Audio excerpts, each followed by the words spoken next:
Hello friends, नमस्कार। जय Jagannath. Manorama recipe रे आपण मानकु स्वागत करुच्ची।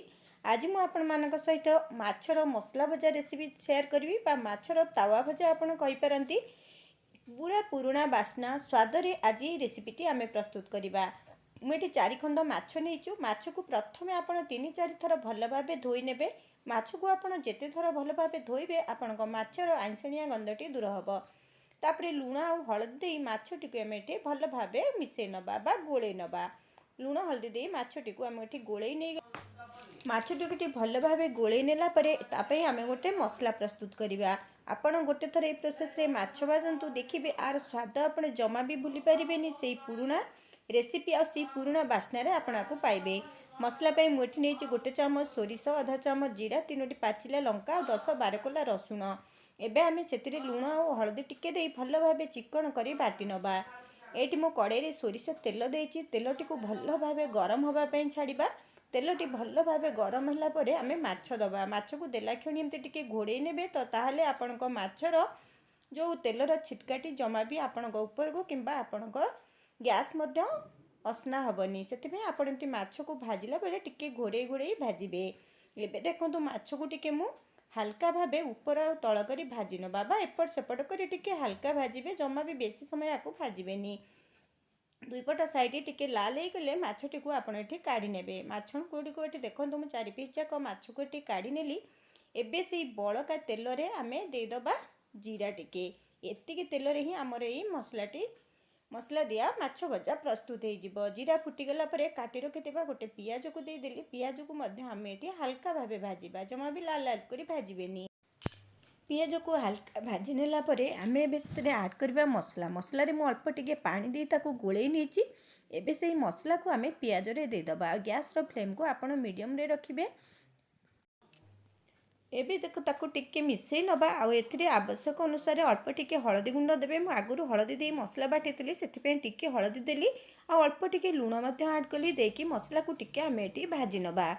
मेई माछ भजार टिके सुंदर कलर आसबा पई एठी अल्प टिके काश्मीर लंका गुंड मध्य मु ऐड करी ताको मिसै नेली। एबे देखंतु मसलाटी आमर टिके फुटी आसलानी। जो भजा माछ आमे रखितिले ताको एठी दे दबा। भजा माछ देई माछटी को आमे एपट सेपट टिके करदबा बा उल्टै नबा। उल्टै नेले मसला सहित माछटी टिके मिसी जिवो। आ ए मसला सहित माछटी को आमे आउ टिके सिजिबा पई छाडिबा। ताहले जाई कि हमर ए मसला दिया माछ भजा बा तावा भजाटी खाइबा पई भारी भल लागिवो। एबे आमे ताकू घोड़े की किछि समय पई छाडी दबा। एमती कले मसलाटी भल भाबे सिजी जिवो। देखंतु एठी तेल छाडिबा आरंभ हो गलानी। मझिरे मझिरे आपण एमती घोड़णी काढुथिबे और माछटी को एठी उल्टै नउथिबे। टिके केयरफुली उल्टेबे नहले माछटी बहुत सॉफ्ट थाए, माछटी एठी भांगी जाई पारे। तेणु करी आपण आकु धीरे धीरे माछ गुडी को उल्टै नेबे। आउ भल भाबे मसलाटी को एठी भाजिबा पई आपण छाडिबे। देखंतु एई प्रोसेस रे माछटी को आपण धीमा आंच रे भाजिबे। जम्मा भी हाई फ्लेम रे ए प्रोसेस को करिवेनी। जदि आपण हाई फ्लेम रे भाजिबे ताहले मसलाटी पोड़ी जिवो आ माछर जो सुंदर बास्ना हवा सहित माछटी जमा भी भल भाबे भाजी हबो नै। एबे देखंतु गोटे काटी रखिथिबा टमाटो को मध्य मु एठी ऐड करली। आ एठी किछि कंचा लंका मध्य ऐड करनबा। माछ भजा सहित कंचा लंकार कॉम्बिनेशन बहुत भल लागे। आपण निश्चय एठी किछि कंचा लंका मध्य ऐड करनेबे।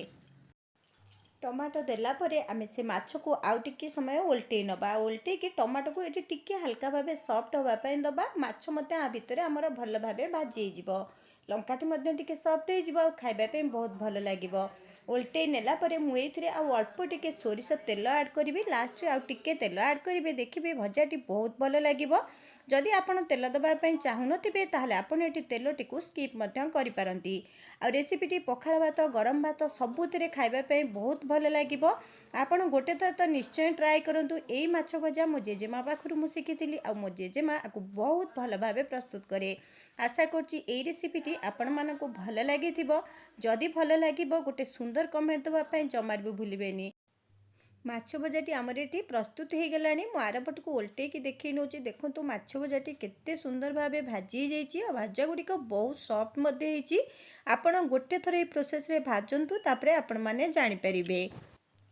शीत दिने जदि आपण पखाळ खाइबा पई इच्छा करू नथिबे गोटे थर एमती मसला दिया माछ भाजंतु। देखिबे पखाळटा केतेबळे कंसार सरी जिबा आपण जानि परिबेनी। आशा करुच्ची रेसिपीटी आपको भल लगी जदि भल लगी निश्चय गोटे कमेंट देवे जदि भी आपको भल लगी ताहले गोटे कमेंट देवाई जमार भी भूलें भिडियोटी मुझे रखुची। नमस्कार, जय जगन्नाथ।